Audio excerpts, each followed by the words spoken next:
রসূলুল্লাহ সাল্লাল্লাহু আলাইহি ওয়াসাল্লাম একদিন সাহাবাদের সঙ্গে বসেছিলেন। তিনি জিজ্ঞেস করলেন, তুমি দুনিয়া থেকে কি ভালোবাসো? সাহাবারা এক একে উত্তর দিলেন। আবু বকর রাজিয়াল্লাহু আনহু, আপনার সান্নিধ্য, আপনাকে দেখা, আপনার জন্য ব্যয় করা। ওমর রাজিয়াল্লাহু আনহু, সত্য বলা, অসৎ কাজ থেকে বিরত রাখা, তেতো হলেও সত্য বলা। উসমান রাজিয়াল্লাহু আনহু, মানুষকে খাবার খাওয়ানো, সালাম প্রচার করা, রাতে নামাজ আদায় করা। আলী রাজিয়াল্লাহু আনহু, অতিথির সম্মান, গ্রীষ্মের রোজা, শত্রুর মোকাবেলা। আবু জার রাজিয়াল্লাহু আনহু, ক্ষুধা, রোগ, মৃত্যু, কারণ এগুলো আমাকে আল্লাহর কাছে নিয়ে যায়। তারপর জিব্রাইল আলাইহিসসালাম বললেন, আমি ভালোবাসি রিসালাত পৌঁছে দেওয়া, আমানত আদায় করা, দরিদ্রদের ভালোবাসা। আর আল্লাহ বলেন, আমি ভালোবাসি স্মরণকারী জিভা, বিনয়ী হৃদয় আর ধৈর্যশীল দেহ। হে আল্লাহ, আমাদেরকে আপনার স্মরণে ব্যস্ত রাখুন, আমাদের হৃদয়কে বিনয়ী করুন, আর আমাদের দেহকে ধৈর্যশীল করুন। মাশাআল্লাহ, আপনি অত্যন্ত চমৎকার এবং হৃদয়স্পর্শী একটি বর্ণনা শেয়ার করেছেন। এই বর্ণনাটি আমাদের ইসলামের মহান চার খালিফা এবং সাহাবাদের চারিত্রিক বৈশিষ্ট্য ও তাদের অগ্রাধিকারের একটি সুন্দর সারসংক্ষেপ তুলে ধরে। আপনার শেয়ার করা এই বর্ণনাটি সাধারণত বিভিন্ন ওয়াজ মাহফিল বা আধ্যাত্মিক বই পুস্তকে হেকমত বা শিক্ষামূলক কাহিনী হিসেবে বর্ণিত হয়।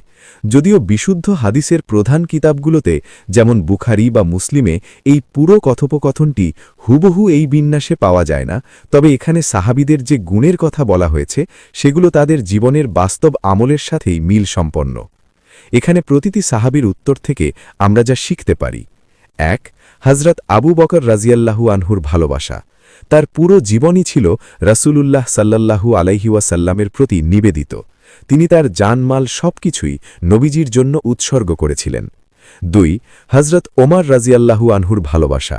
তিনি ছিলেন সত্য ও মিথ্যার পার্থক্যকারী ফারুক। ন্যায়ের পথে অবিচল থাকা এবং অন্যায়ের প্রতিবাদ করাই ছিল তার বৈশিষ্ট্য। ৩. হজরত উসমান রাজিয়াল্লাহু আনহুর ভালোবাসা। তিনি ছিলেন অত্যন্ত দয়ালু এবং দানশীল।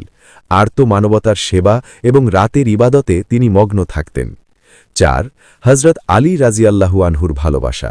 তিনি ছিলেন বীরত্বের প্রতীক এবং মেহমানদারিতে অনন্য। তপ্ত রোদে রোজা রাখা এবং শত্রুর মোকাবেলা করা ছিল তার ঈমানী দৃঢ়তার প্রকাশ। ৫. হজরত আবু জার রাজিয়াল্লাহু আনহুর ভালোবাসা। তার উত্তরটি মূলত দুনিয়া বিমুখতা প্রকাশ করে। ক্ষুধা ও রোগ মানুষকে বিনয়ী করে এবং আল্লাহর কথা স্মরণ করিয়ে দেয়। রাসূলুল্লাহ সাল্লাল্লাহু আলাইহি ওয়াসাল্লামের নিজের পছন্দ সম্পর্কে একটি বিশুদ্ধ হাদিস। একই প্রসঙ্গে একটি সহিহ হাদিসে এসেছে, রাসূলুল্লাহ সাল্লাল্লাহু আলাইহি ওয়াসাল্লাম বলেছেন, তোমাদের দুনিয়া থেকে ৩টি জিনিস আমার কাছে প্রিয় করা হয়েছে: সুগন্ধি, নারী অর্থাৎ নেককার স্ত্রী, আর আমার চোখের শীতলতা রাখা হয়েছে নামাজের মধ্যে। সুনানে নাসাই ৩৯৩৯। আপনার পোস্টের শেষাংশে করা দোয়াটি অত্যন্ত চমৎকার। হে আল্লাহ, আমাদের জবানকে আপনার জিকিরে সিক্ত রাখুন, আমাদের হৃদয়কে বিনয়ী করুন, আর আমাদের দেহকে বিপদে ধৈর্য ধারণ করার শক্তি দান করুন। আমিন। সুন্দর এই কথাগুলো শোনার জন্য আপনাকে অসংখ্য ধন্যবাদ। জাযাকাল্লাহু খাইরান। দুনিয়ার ভালোবাসা বনাম আখেরাতের ভালোবাসা। সাহাবাদের উত্তর আমাদের শেখায়, ভালোবাসা মানে আল্লাহর পথে নিবেদন। জিব্রাইল আলাইহিসসালাম ও আল্লাহর ভালোবাসা স্মরণকারী জিভা, বিনয়ী হৃদয় আর ধৈর্যশীল দেহ।